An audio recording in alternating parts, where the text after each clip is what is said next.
Olá, estudante. Eu sou a professora Graziela e essa é a aula do módulo 4, Desafios de Programação, unidade 2, Aplicações usando árvores.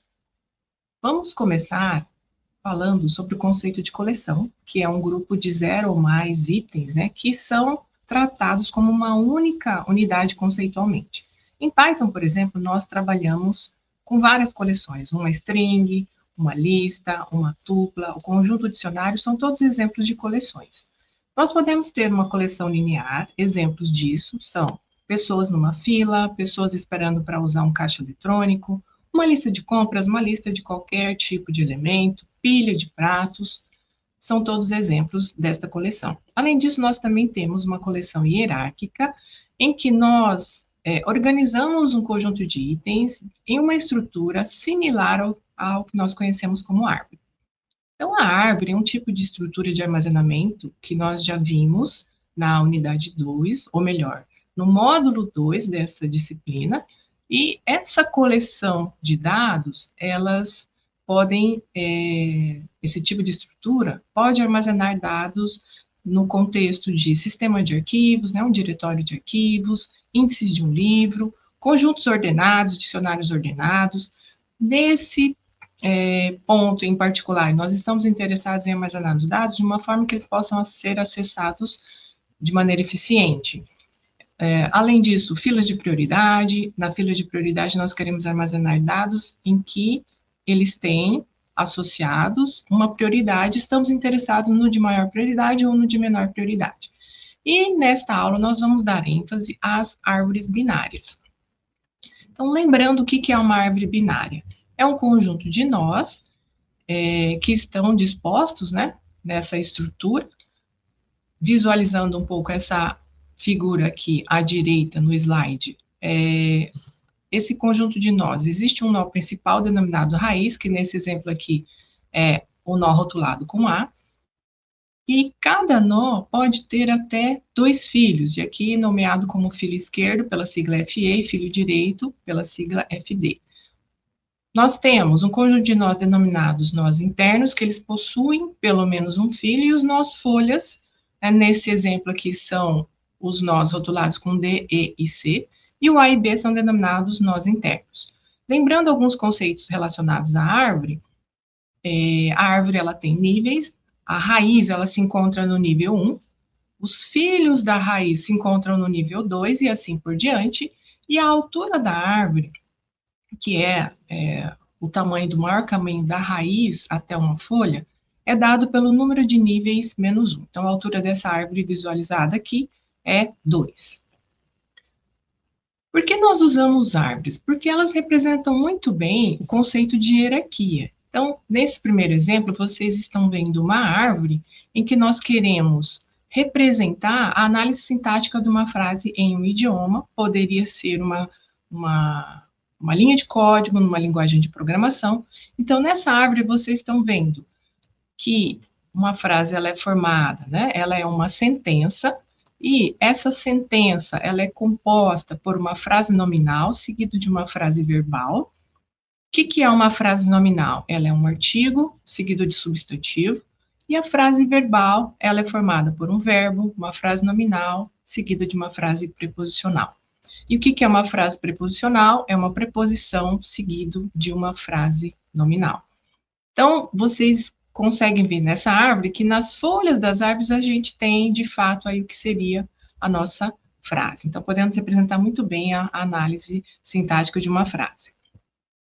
Outro exemplo que uma árvore representa bem é a estrutura do sistema de arquivos. Então, vocês estão visualizando aqui, nesse slide, a raiz da árvore aqui é o nó rotulado com D, e esse D significa, representa um diretório, e dentro desse diretório, nós temos outro diretório, mais à esquerda aqui, 3 arquivos, um outro diretório, mais à direita, e mais um arquivo. Então, a gente está representando, um significado de contenção, O diretório raiz contém outros diretórios, que também contém arquivos, e vocês estão visualizando aqui, no diretório mais à direita, que ele contém 2 arquivos e um outro diretório. Um terceiro exemplo em que nós utilizamos árvores é para representar, de alguma forma, uma coleção ordenada. Então, aqui vocês têm duas árvores. A árvore à esquerda aqui, ela tem em cada nó uma letra. E vocês conseguem visualizar que se eu pegar qualquer nó, se eu for analisar qualquer nó que tem filhos, o D, à esquerda do D, todos os nós, eles têm valores menores do que D. Já os nós que se encontram na subárvore direita aqui, eles têm valores maiores do que D. Então, de alguma forma, nós estamos representando uma ordenação. Nessa árvore da direita, nós também temos essa propriedade válida. Então, se eu analisar aqui a minha raiz, o valor contido na raiz é 35, todos os nós à esquerda, eles têm valores menores do que 35, e à direita, valores maiores do que 35. Então, nós estamos conseguindo representar, né, de alguma forma, essa ordenação. Por que que nós usamos árvores, né? É importante, né, sempre enfatizar a questão da hierarquia, mas também o relacionamento, né? O fato de nós ligarmos um nó a outro, um nó ser pai de outro, né? Isso indica que ali existe um relacionamento, e aquele relacionamento tem um significado. Então, nós podemos dar um significado de ordenação, né? Ordenação alfabética, representar a estrutura de uma frase, a contenção, como nós vimos ali atrás, uma árvore hierárquica para representar sistema de arquivos. Então, qualquer tipo de relacionamento entre pai e filho, entre nós, né, que necessita de um significado, nós conseguimos dar usando a árvore. Então, esse relacionamento pode ser de um para muitos em diversos contextos de problema. Vamos começar a conhecer agora algumas aplicações, alguns contextos de problema onde nós podemos utilizar, né, uma árvore binária. Então, o primeiro exemplo é a construção de uma árvore de busca binária, cujo conceito, né, vocês já viram no módulo 2 dessa disciplina. Então, em uma árvore de busca binária, vamos pegar essa árvore contendo esses três nós aqui. Esses três nós estão rotulados, imaginem que esses rótulos sejam genéricos, tá? Então, na raiz, ela tem um valor que é maior do que o seu filho esquerdo, e o valor da raiz é menor do que o filho direito. Então, para todo nó de uma árvore de busca binária, essa propriedade é válida. E se nós visualizarmos aqui nessa figura direita, a partir da raiz eu consigo acessar, né, uma subárvore à esquerda e depois uma subárvore à direita. Então, se nós percorrermos a partir da raiz um caminho, sempre seguindo pelas arestas à esquerda aqui, né, de um nó, nós vamos encontrar no filho mais à esquerda o elemento aqui em cor amarelo, ele vai ser o menor elemento do conjunto. E se nós percorrermos um caminho a partir da raiz, seguindo pelas arestas sempre à direita, nós vamos encontrar o maior elemento da árvore, né, no filho mais à direita. Nesse slide, nós estamos relembrando as principais topologias de árvore binária, né, que nós podemos construir quando estamos inserindo chaves nesse tipo de árvore. Então, nos dois primeiros exemplos aqui, nós temos exemplos de árvores que nós conhecemos como árvores degeneradas. Cada nó dessa árvore, ela tem exatamente um filho, né? Cada nó tem exatamente um filho. Então, são denominadas árvores degeneradas. Depois, a gente tem aqui essa terceira árvore, um exemplo de árvore quase completa. Todos os níveis, né, são preenchidos com nós, exceto, né, esse último nível aqui. A próxima árvore é a árvore binária completa cheia. Todos os níveis, né, estão preenchidos com nós. E essa última árvore aqui, estritamente binária, cada nó tem exatamente 0 filhos ou 2 filhos. Por que nós estamos relembrando essas topologias de árvores? Porque é importante nós termos em mente o custo envolvido nas operações quando nós tivermos uma árvore degenerada Então, nesse caso, ao realizar uma operação de inserção, ou remoção, ou busca, no pior caso, nós vamos ter que percorrer, né, todos os nós pertencentes a essa árvore para poder dar uma resposta de um dado que foi buscado e não foi encontrado. Então, no pior caso, nós vamos gastar tempo proporcional ao tamanho, ao número de nós da nossa árvore.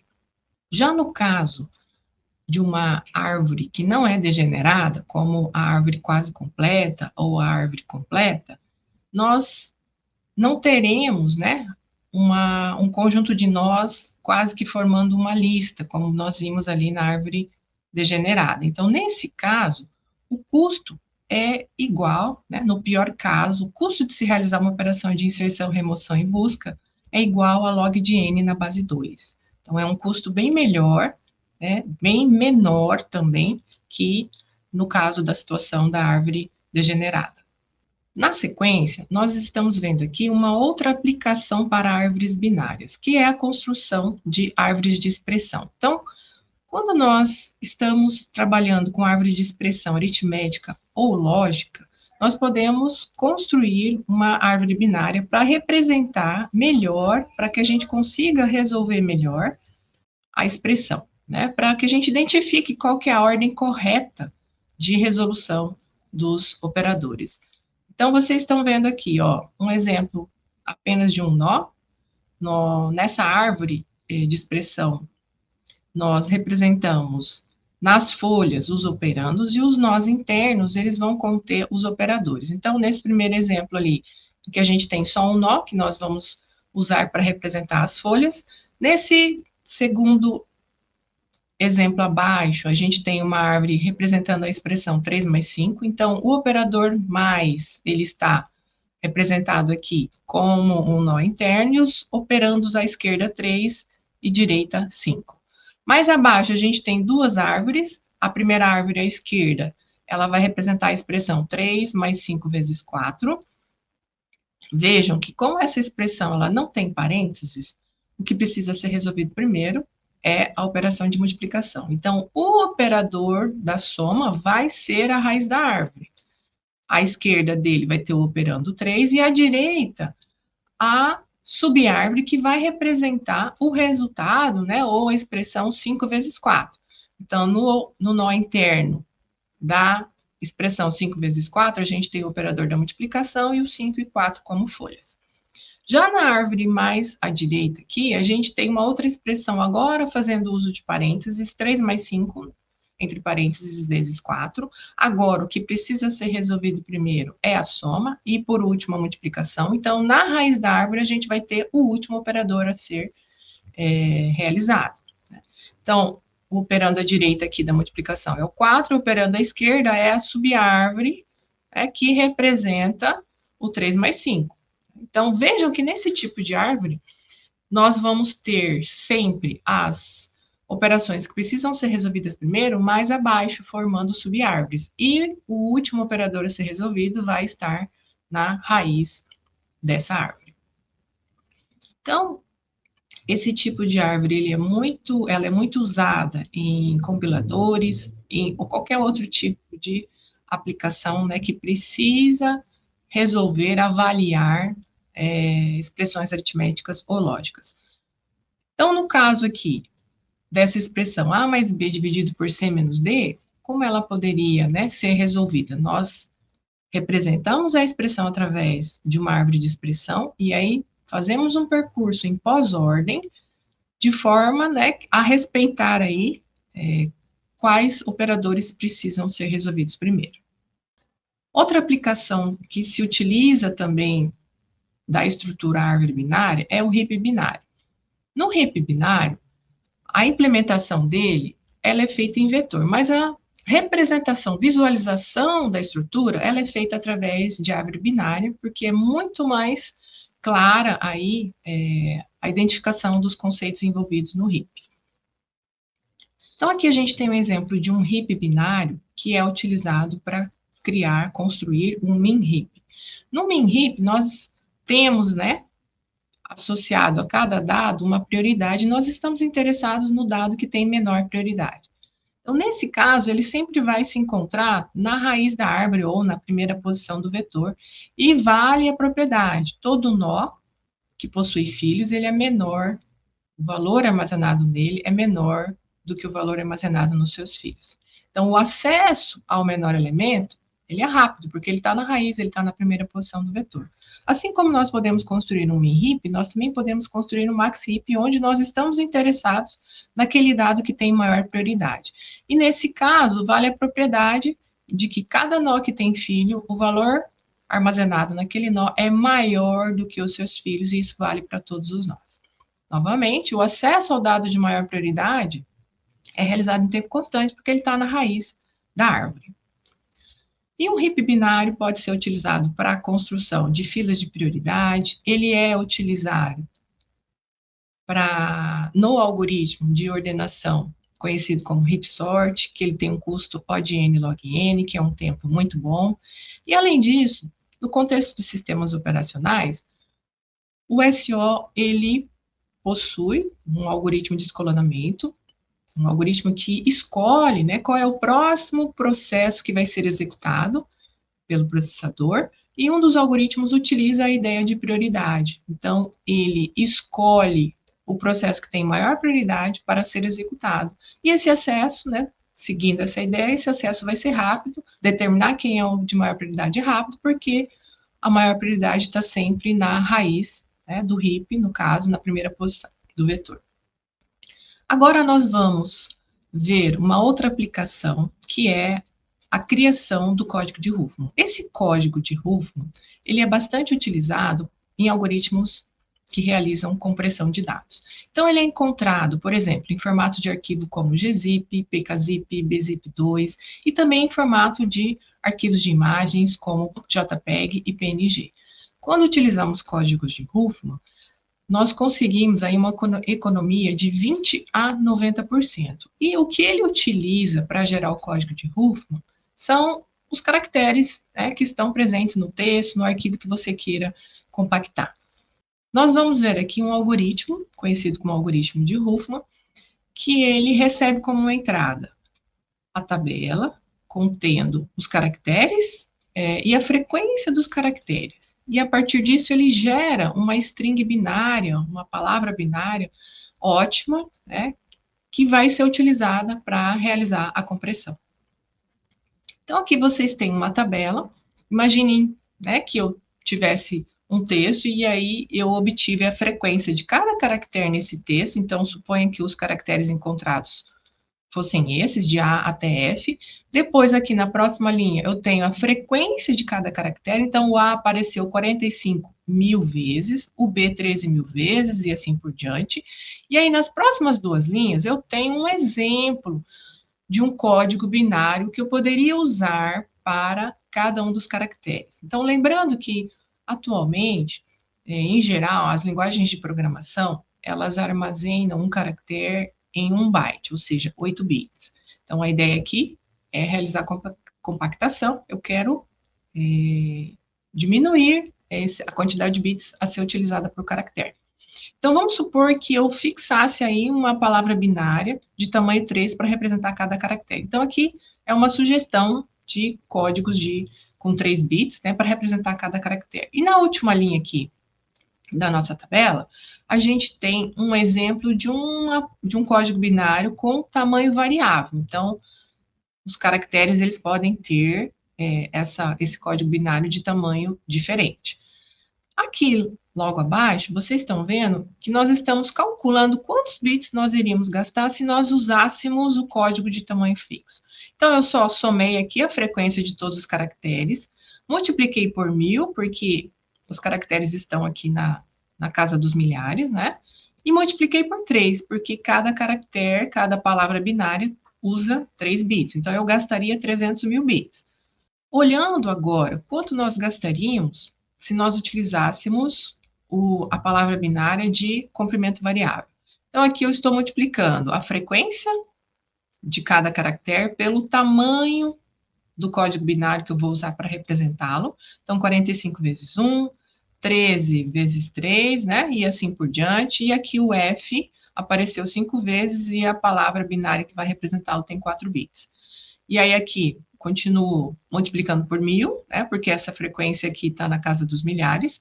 Então, usando uma palavra de comprimento variável, eu vou usar, né, 224 mil bits para representar esse texto aí. Ou seja, em relação ao tamanho de palavra 3, né, eu estou fazendo uma economia de 25%. Então, é mais adequado que a gente utilize aí uma palavra binária de tamanho variável. O código de Huffman, ele é o que nós chamamos de código de prefixo. O que significa isso? Um código, ele não é prefixo de outro código. Então, aqui, vocês estão vendo o exemplo, né, do código binário de tamanho variado para cada caractere. Quando nós formos compactar um texto, né, que usa essa codificação, vamos pegar aqui uma palavra face. Então, como que nós vamos gerar a palavra binária que vai representar a palavra face? Então, a letra F, eu vou lá e vou usar a palavra binária para o F. Então, 1100. E vou concatenar agora com a palavra binária que representa o A. Depois eu vou concatenar com a palavra binária que representa o C. E depois concateno com a palavra binária que representa o E. Então, essa aqui vai ser a sequência de bits que vai representar a palavra face. No momento em que a gente for descompactar o texto, o arquivo, nós vamos fazer um processo contrário. Nós vamos analisar aqui essa sequência e vamos olhando, né, qual seria o provável caractere indicado por aquela sequência binária. Então, aqui, 1, né, qual caractere começa com 1? Eu tenho D, E e F. Mas seguindo aqui a string binária, 1, 0, bom, já descartei aqui o D, então pode ser E ou F. Encontrei mais um 0, 1100, então até aqui eu vou, né, substituir pelo caractere F. Então vejam que nunca eu vou ter um caractere, uma palavra binária de um caractere que é prefixo de outra palavra binária, de outro código binário. Então é importante que o código a ser utilizado para compactar um arquivo não seja prefixo de outro. E agora, nós vamos executar aí o tão conhecido algoritmo de Huffman, passo a passo. Detalhes do algoritmo vocês encontram no livro do Cormen. Então, aqui a gente vai simular a construção, né, de uma árvore. É isso que o algoritmo de Huffman gera, uma árvore binária, contendo o código de Huffman para cada caractere. Então, inicialmente, o algoritmo de Huffman, ele começa com um conjunto de nós. Esses nós, eles vão ser as folhas da minha árvore binária. E esses nós aqui, eles contêm um caractere e a frequência daquele caractere. Eles vão estar dispostos numa fila de prioridades, porque eu vou querer, a cada iteração, escolher dois nós que têm um menor valor, a menor frequência, e vou uni-los por um nó interno, gerando uma subárvore. Então, nesse caso, eu vou escolher o 5 e o 9 e vou criar um nó interno que vai ser pai desses nós. O primeiro nó com menor frequência, ele vai ser colocado como fila esquerdo e a aresta vai ser rotulada com 0. O próximo nó com menor frequência vai ser colocado como filho direito, rotulado com a aresta 1. Esse novo nó interno, então, ele vai fazer parte da minha lista de prioridades, em que eu estou interessado no elemento de menor frequência. Ele está mostrado aí para vocês em ordem já crescente, para demonstrar, né, que nós estamos interessados nos elementos de menor prioridade. Então, continuando, na próxima iteração, eu tenho agora esses 5 nós. A cada iteração, eu tenho um nó a menos, né? Então, agora eu vou escolher os próximos 2 nós, que têm menor valor, no caso aqui são 12 e 13, eles vão ser unidos e um novo nó interno, por um nó interno, e esse nó interno vai entrar na minha fila, o 12 e o 13 saem, e entra o 25. Então, agora eu tenho um novo conjunto de nós com valores que vão ser utilizados aí nas próximas iterações. Na próxima iteração, eu vou escolher os 2 menores, que no caso são 14 e 16. O primeiro menor, ele sempre colocado como fila esquerdo do nó interno criado, contendo a soma de 14 mais 16. E o segundo nó, que tinha menor frequência, eu coloco como filho direito. Aresta esquerda sempre rotulada com 0, aresta direita sempre rotulada com 1. Na próxima iteração, a gente vai escolher os dois menores. Agora, vejam que a gente só tem 3 nós restando aí, né? E aí nós vamos escolher os dois menores, 25 e 30, e vamos unir por um nó interno. 25, o nó que é a subárvore, que é a raiz dessa subárvore, é colocado como filho esquerdo, e o 30 como filho direito. E agora, então, a gente só tem 2 nós, né, que na última iteração vão ser escolhidos e vão ser unidos por esse nó com o valor 100, que é resultante de 45 mais 55, e chegamos, então, a uma árvore final. Essa árvore final, pessoal, ela vai nos dar o código de Huffman para cada um dos caracteres que nós tínhamos na entrada. Então, se nós percorrermos todos os caminhos, né, da raiz até alcançar uma folha, nós vamos encontrando o código de Huffman para o caractere. Então, da raiz até chegar aqui na folha A, eu percorro só uma aresta, a aresta rotulada com 0. Então, esse vai ser o código de Huffman para representar o A. Se eu percorrer aqui o caminho, partindo da raiz até a folha C, ó, vou percorrer a aresta 1, depois à esquerda aqui tem um bit 0, e depois mais uma aresta à esquerda, eu chego no C. Então, o código binário para o caractere C vai ser 100, exatamente aqueles bits das arestas por onde eu passei. Fazendo mais um aqui, para eu chegar aqui na folha D, eu vou percorrer da raiz essa aresta 1, depois essa aresta 1 e mais essa última aresta 1.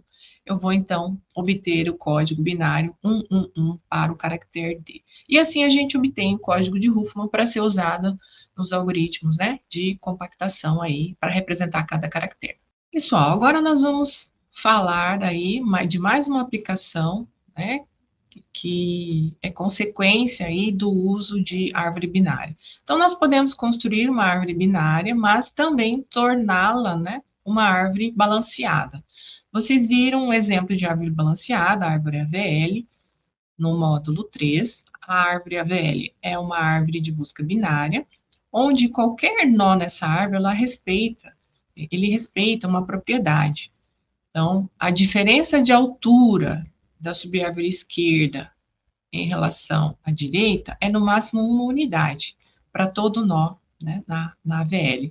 Se algum nó não atende essa propriedade, ele passa por um processo de balanceamento, né, e aí o nó volta a ter essa propriedade, e com isso, né, sempre mantendo os nós balanceados, nós conseguimos manter as operações de inserção, remoção e busca em tempo O de log n, o que torna as operações rápidas, né, em relação a outros tipos de estrutura. Então, aqui eu trago para vocês um exemplo de uma AVL, à esquerda, e aqui à direita, para nós relembrarmos, né, porque nós podemos dizer que essa árvore à esquerda é AVL. Se nós olharmos o fator de balanceamento aí de todos os nós, a diferença de altura da subárvore esquerda e direita é no máximo 1. Então, lembrando, as folhas, elas têm fator de balanceamento 0 aqui. Lembrando que quando um nó não tem filho, né, esquerdo ou direito, a gente usa a altura menos 1. Os nós internos aqui, né, só pegando alguns para a gente lembrar o cálculo do fator de balanceamento. Então, o fator de balanceamento do nó C é a altura da subárvore esquerda, 0, menos a altura da subárvore direita, 0. Então, o fator de balanceamento dá 0. Pegando aqui o nó E, o fator de balanceamento do nó E é dado pela altura da subárvore esquerda, que é 1, menos a altura da subárvore direita, que é 0. Então, o fator de balanceamento dele dá 1. Então, em todos os nós aqui, podemos ver que a diferença de altura é no máximo de 1 unidade. Agora, vamos inserir nessa árvore aqui um filho esquerdo para B. Então, inserindo um filho esquerdo aqui para B, ocorre, né, a modificação, a alteração do fator de balanceamento dos nós que estão nessa subárvore aí.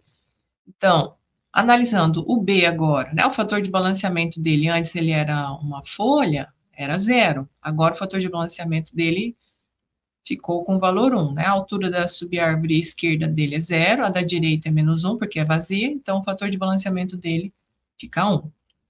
O fator de balanceamento do C é a altura da subárvore esquerda, 1, menos a da direita, 0, então o fator de balanceamento do C é 1.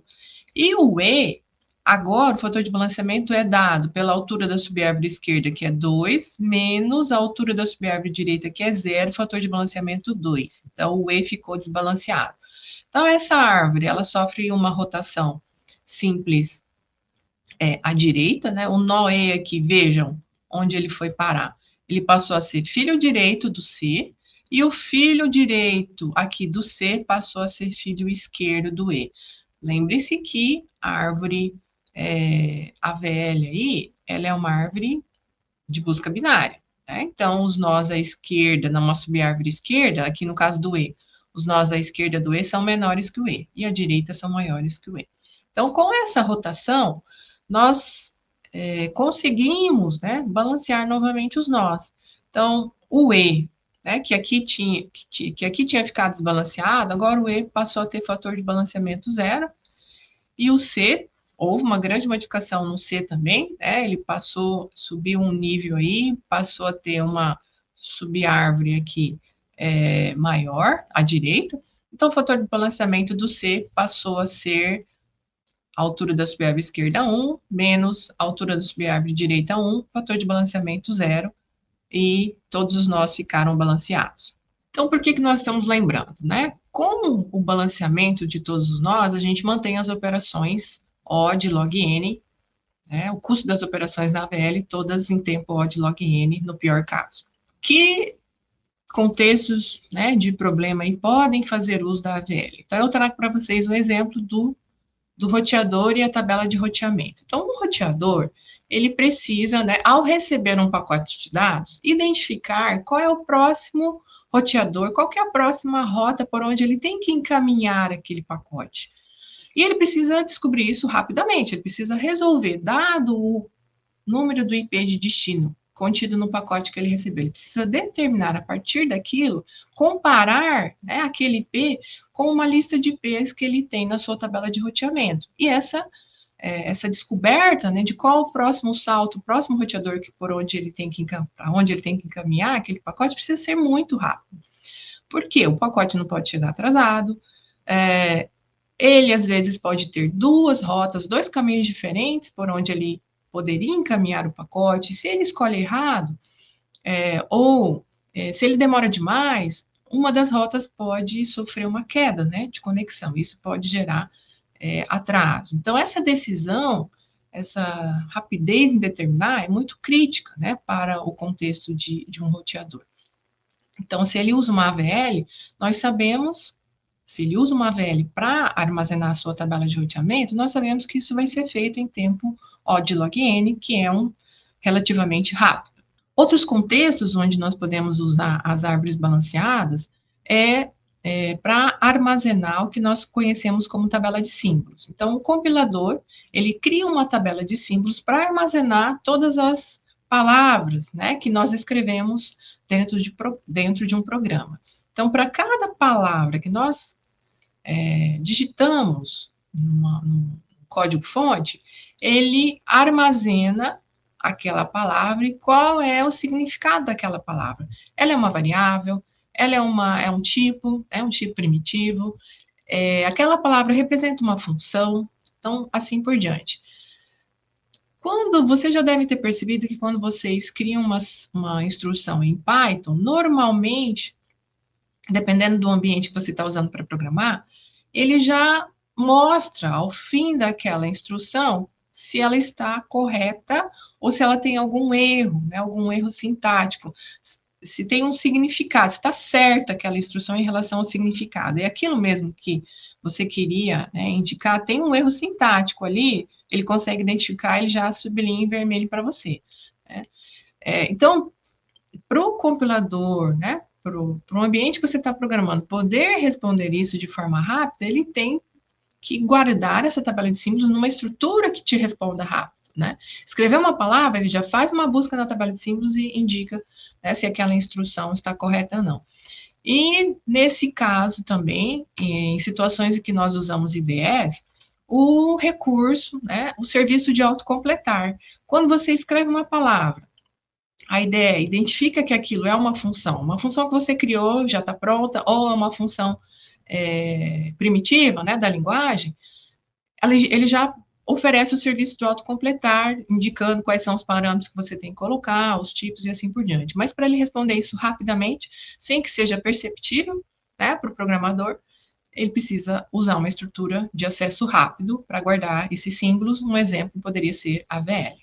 Agora que nós temos mais uma aplicação, né, do conceito de árvore binária, que é a criação da estrutura conhecida como árvore de decisão. Eu trago algumas definições de árvore de decisão. Então, o Cormen, ele nos diz que a árvore de decisão ela é uma representação das comparações executadas por um algoritmo. Então, ao final desse conjunto de comparações, a gente vai ter tomado, né, no caso o algoritmo, vai ter tomado uma decisão, né, ele vai ter chegado a uma conclusão. Dentro da área de machine learning, né, aprendizado de máquina, a árvore de decisão ela é um tipo de modelo, né, que funciona similarmente a um fluxograma. E o Paulo Feofiloff, ele diz que qualquer algoritmo baseado em comparações, ele é uma árvore de decisão. Então, nessa árvore de decisão, cada nó interno, ele representa uma condição, um teste, uma regra, e esse teste, né, ele vai ter uma resposta, essa condição, ela vai ter uma resposta, um resultado, né? Então, as arestas que vão sair de um nó interno, elas vão estar associadas a uma resposta. E as folhas dessa árvore de decisão, elas representam decisões finais, classes, né, grupos que nós estamos querendo representar. Aqui vocês veem um exemplo de uma árvore de decisão para representar as comparações realizadas na ordenação de 3 números, dentro de uma lista aqui, dentro de um vetor. Então, inicialmente, na raiz da árvore, vocês têm uma primeira comparação da primeira posição com a segunda. Se for menor ou igual, eu vou seguir por um caminho à esquerda, resposta sim, né? Se for menor ou igual. Se a resposta for não, eu vou seguir por um outro caminho à direita, que vai me levar a uma outra subárvore à direita.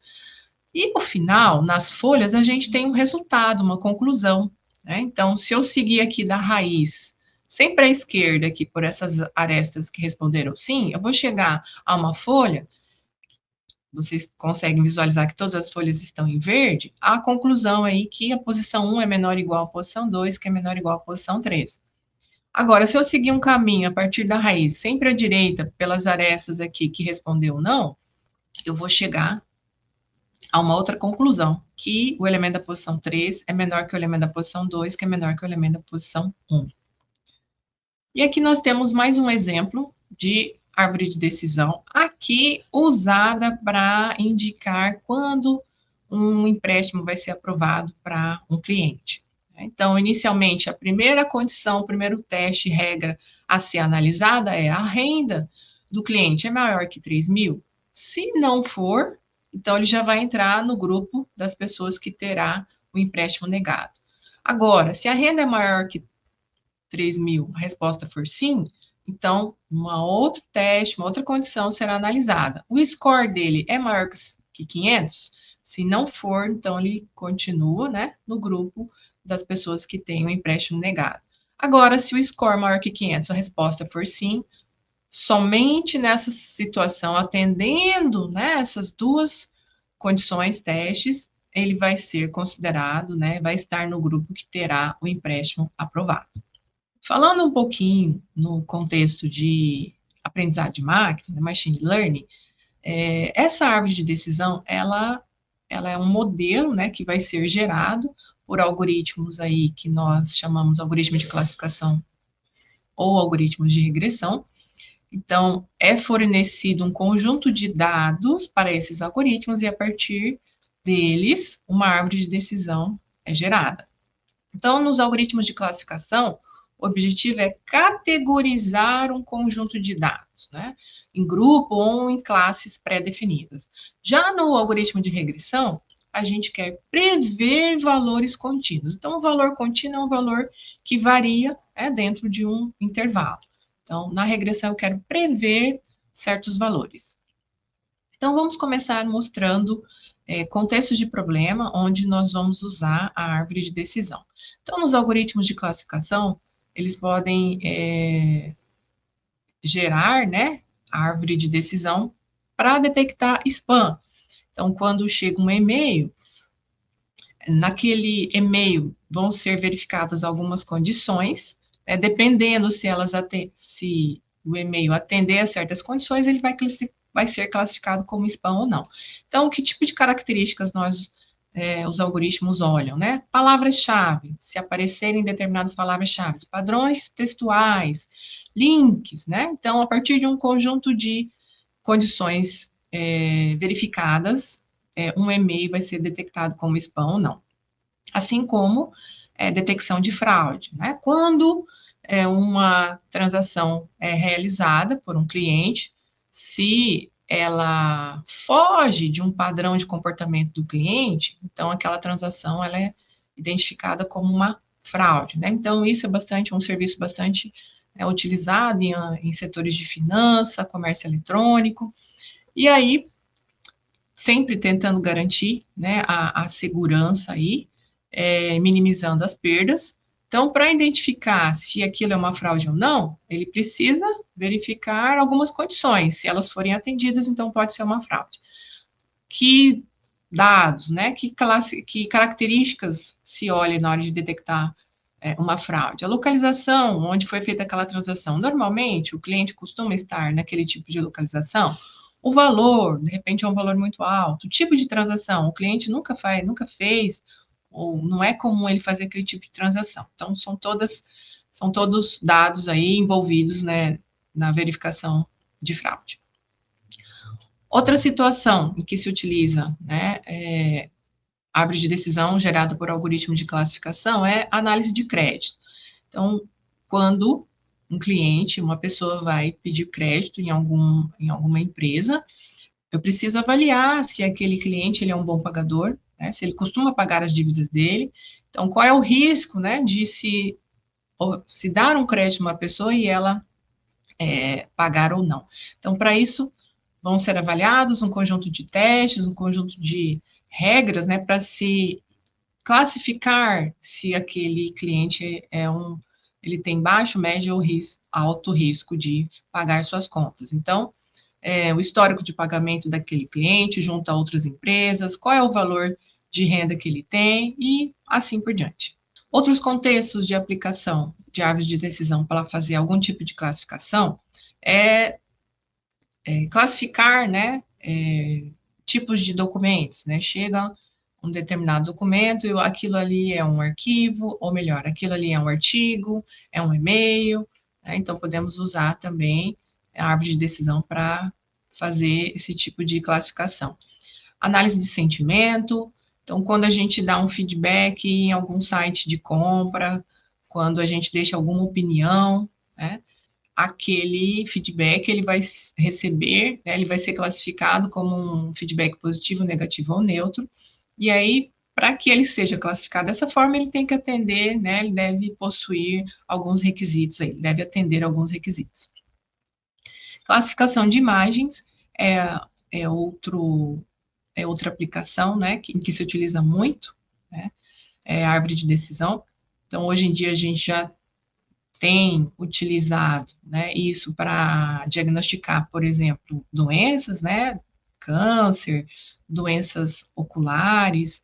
Então, a partir de imagens, se aquela imagem atende, identifica um conjunto de condições aí, se ela passa, se ela responde, a um conjunto de condições, então ela já oferece aí, ela já consegue classificar se naquela imagem possui algum tipo de câncer ou outra característica que represente uma doença. Na indústria, quando um produto ele passa por uma linha de produção, ao final dessa linha, aquele produto ele tem que atender um conjunto de condições para que ele possa ser vendido de fato ao cliente final. Se ele não atende, ele é descartado ou passa vai para outro tipo de venda, né? Além disso, monitoramento por câmera ou automação agrícola, aqui eu estou sugerindo automação agrícola, mas poderia ser qualquer tipo de automação. Então, quando a gente monitora plantação por imagem, então é possível analisar uma imagem e a partir de um conjunto de condições, né, identificadas verdadeiras aí, é possível detectar se naquela plantação a gente tem uma praga, se ela está doente, e a partir disso até mesmo tomar decisão como aplicação de pesticida, né, ou se aquele solo está precisando de nutrientes, eu aplico fertilizantes. A árvore de decisão também pode ser utilizada como modelo resultante de um algoritmo de regressão dentro do contexto de machine learning. Então, essa árvore, ela nos permitirá que sejam previstos valores como preços, temperaturas de uma região, quantidades vendidas, né, ao invés de realizar uma classificação como vimos até agora. Então, vocês estão visualizando uma árvore de decisão com o objetivo de prever valores. Essa árvore, ela é gerada, né, pelo algoritmo de regressão aí, e aí ela pode nos mostrar, nesse exemplo aqui, uma quantidade média, né, de produtos vendidos, né, esses valores são resultantes de um aprendizado, né, o algoritmo, ele recebe como entrada um conjunto de dados e ele monta essa árvore para uma previsão de quantidade de produtos a serem vendidos. Então, se o preço do produto é menor ou igual a R$19,90, então espera-se, né, existe uma previsão de vender 93,71 unidades de produto. Agora, se o preço é maior que R$19,90, mas é menor ou igual a 49,49, então existe uma quantidade prevista, né, que se venda 13,42 unidades de produto. Agora, se o preço é maior do que 49,49, existe uma previsão de venda de 36,44 unidades de produto. Outros contextos em que essa árvore de regressão pode ser utilizada é na identificação de outliers. Então, quando você tem os dados aí representados por pontos, e eu gostaria de verificar o quão próximo do padrão que eu gostaria dos meus dados, né, que os meus dados estivessem, quão próximo estão, eu verifico que aconteceu de eu ter muitos pontos ou alguns pontos longe do que eu espero. Então, esses são os outliers, são os pontos, digamos assim, os pontos muito longe, né? Pontos fora da curva, daquilo que eu esperava. Né? Então, uma vez identificados esses outliers, então eu consigo prever se foi um erro de medição ou outra situação atípica aí dentro do meu problema. A outra situação é a análise de risco. Às vezes eu estou escolhendo investimento e eu quero verificar o quanto eu posso ganhar, o quanto eu posso perder. E para fazer essa análise, então, eu vou usar características como a volatilidade de um investimento, quanto que ele varia ao longo de um dia, né? Qual que é o histórico desse investimento? Ao longo dos anos, né? Esse investimento, ele sofreu valorização ou ele sofreu desvalorização? E a análise de preço também é uma outra situação em que nós vamos usar essa árvore de regressão. Eu quero, por exemplo, prever o valor de venda de um imóvel. Então, eu vou analisar aí a localização do imóvel, o tamanho do imóvel, quantos quartos tem aquele imóvel. Então, tudo isso pode ser utilizado para prever o valor de um imóvel. Então, essas são algumas aplicações em que podemos usar árvores binárias. Vocês encontram mais informações nas bibliografias básicas, no livro do Cormen, vocês encontrarão mais sobre o algoritmo de Huffman, no artigo da Mirla Costa, mais sobre árvore de decisão. Obrigada, desejo a todos bons estudos.